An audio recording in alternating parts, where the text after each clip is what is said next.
What's up guys, it's DarkArmedDuelist and today doing a P.U.N.K deck profile. So I'm really excited to do this one for you guys because this deck was actually suggested to me by one of my patrons, Wesley. And this deck is an extremely powerful deck that just got some amazing support. So without further ado, don't forget to like, comment, subscribe, hit the bell in there so you can come burn notification squad, and definitely check out the Patreon down in the description below for all those awesome rewards.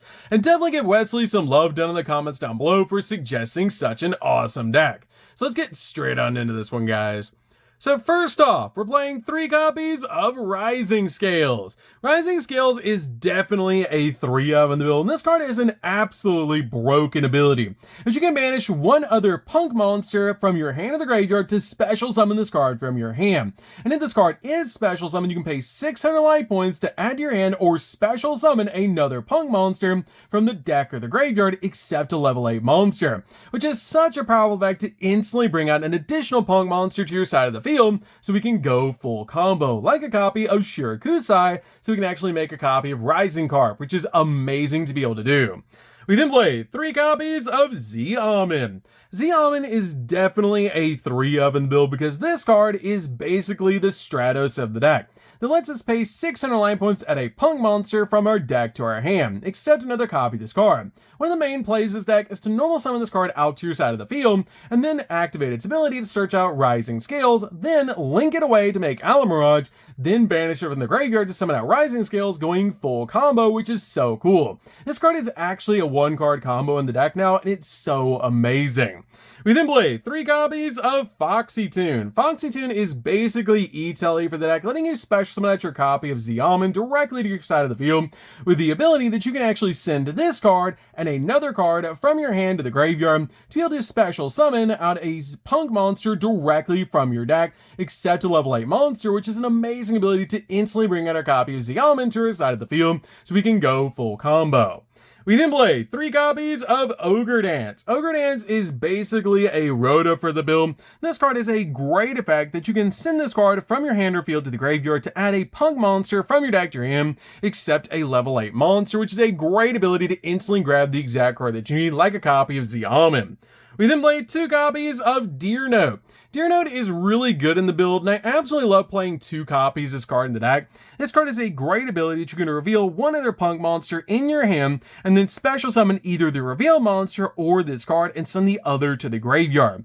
And if this card is sent from the field to the graveyard, you can actually target a P.U.N.K monster in the graveyard except a level 5 monster, meaning this card, and special summon it, but you cannot special summon Deer Note for the rest of the turn, and you can only use each effect this card once per turn. We then play a single copy of Wagon. Wagon is great because this card actually searches out our P.U.N.K spells at the cost of 600 life points, which we're only ever adding from our deck to our hand our field spell off this card's effect, but this card is amazing to be able to play as a 1-of in the build.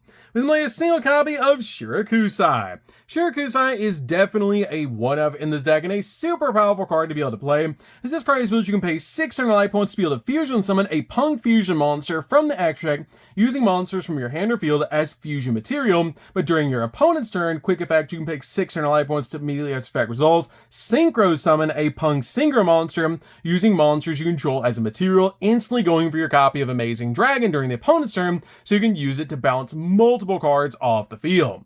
We then play 3 copies of Imseti. Imseti is great to be able to play in the deck because it actually helps us go in for more level 11 synchro plays, because this card has an awesome ability that if King Sarcophagus is on the field, you can special summon this card from the graveyard. You can also send this card and another card from your hand to the graveyard to be able to add a copy of King Sarcophagus from your deck to your hand and get a draw, which is so cool. But we're just playing the Horus Engine deck to be able to use them to get level 8s on our side of the field so we can go in for more synchro plays.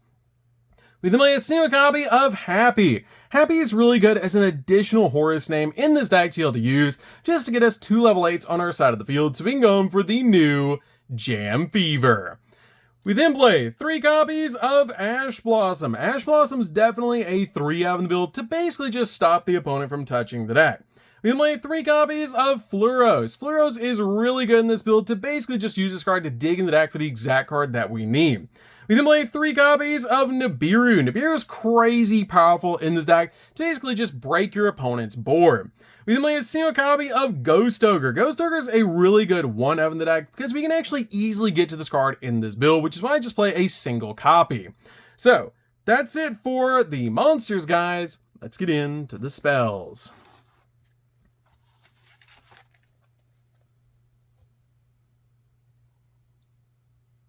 So for the spells, we're going to start with a single copy of Called by the Grave. Call of the Grave is definitely a 1-of in the build to basically just stop our opponent's hand traps where we're going in for all of our plays. We'll make a single copy of Crossout Designator. Crossout Designator is really good to, again, just stop our opponent's hand traps. We'll make a single copy of Jam Extreme Session. This card is basically Pot of Greed in this deck. This card has the ability once per turn, you can banish a Punk card from your graveyard to special summon a Punk monster from your hand. And if a Psychic monster you control pain life points to activate its effects, you can draw a card and use that effect up to twice per turn, getting us a draw 2 off this awesome field spell. We'll play a single copy of King Sarcophagus. King Sarcophagus is great in the deck, but I feel like 1 copy is really all you need because you do play Imsteady that can search it directly from your deck to your hand, so I feel like 1 copy is really all you need. And this card is an awesome ability. You can actually send a card from your hand to the graveyard to send a Horus monster from your deck to the graveyard, like your copy of Imsteady or Happy, so you can bring them back to your side of the field. We then play 3 copies of E-Telly. E-Telly is definitely a 3-of in the build because this card helps us bring out our copy of Z-Almond directly to our side of the field by special summoning a level 3 or lower psychic monster from our hand or deck, but banish it during the end phase of the turn. So, that's it for the spells, guys. Let's get into the traps.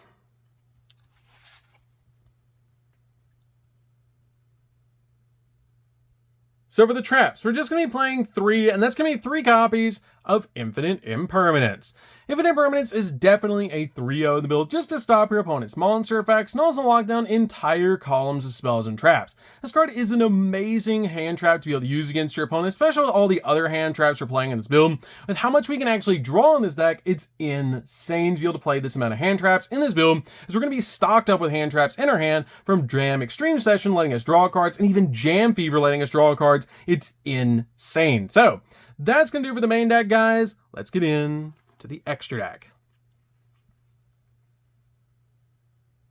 So for the extra deck, we're going to start off with 2 copies of Jam Fever.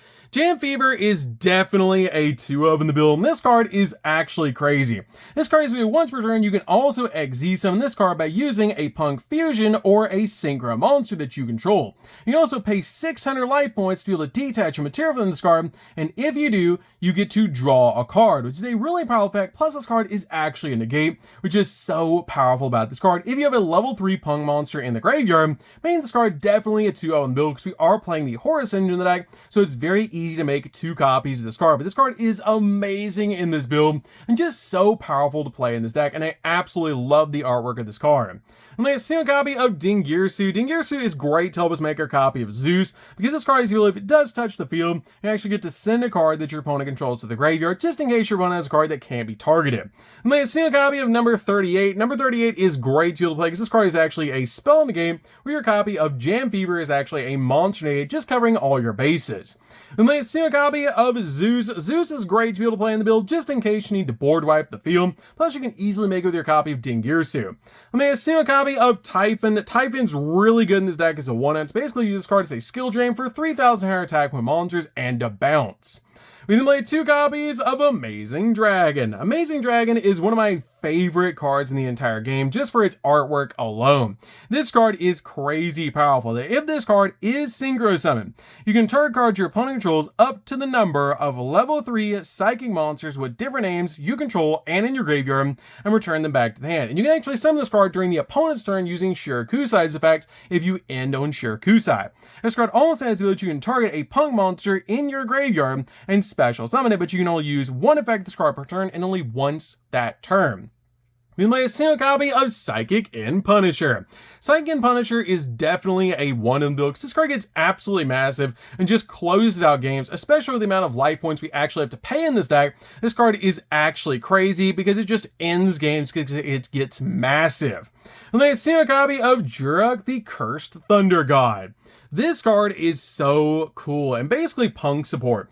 This card has a really powerful ability. Each time your opponent activates a card or effect, you gain 300 life points when it resolves, which is a great effect, so we have to pay 600 so many different times in this deck. This card also has an insane effect that during your opponent's turn, a quick effect, you can pay 1500 life points and tribute this card to activate one of these effects, to either destroy all face-up monsters that your opponent controls, or destroy all face-up spells and traps that your opponent controls, which is a pretty cool effect just to use this card to disrupt our opponent's plays. And make a single copy of Dragite. Dragite is really good in the deck just to basically use this card as a spell trap negate. And make a single copy of Jam Dragon Drive. Jam Dragon Drive is really good because if this card is special summoned by the effect of a Punk card or its synchro summon, you may 600 life points to take a level 3 Psychic monster from the deck and either add it to your hand or send it to the graveyard, meaning you can actually search out a Ghost Ogre and Snow Rabbit off this card's effect, or another copy of Xiamen for follow-up, which is really good. This card also has a really good ability that if your opponent activates a card effect in response to your Punk card effect's activation, when this card's in the graveyard, you can special summon this card, which is a pretty cool ability just to be able to bring this card back to your side of the field. We play a single copy of Rising Carp. Rising Carp is great to be able to actually fusion summon, as this card is the ability that you can actually tribute this fusion summon card to special summon up to 2 Punk monsters with different names from each other from your hand or deck, except a level 8 monster in defense position, which is great to instantly bring out a copy of Deerno and a copy of, say, Wagon to your side of the field, or even just a different Punk monster that you need, which is just really good to be able to use. But this card is awesome in this deck. We then play a single copy of SP Little Knight. SP is really good to use as a double interruption, and just an awesome card overall. And then finally, we play a single copy of Alamarad, so we can link away our copy of Xiamen off the field, so we can use our copy of Xiamen in the graveyard to bring out Rising Scales to our side of the field so we can go full combo. So, that's it for the deck, guys. I hope you enjoyed. This deck is super fun to be able to play. If you guys have never played Punk before, you should definitely give this deck a try, especially with Jam Fever now in the game. This card is so cool. I absolutely love it. Being in a gate and letting us draw cards is just really good, and Rising Scale is exactly what the main deck needed, giving us a really needed level 8. So, that's going to do this one, guys. Don't forget to like, comment, subscribe, hit that bell in there so you can become part of the notification squad, and we'll see you guys in the next video. See you later, guys.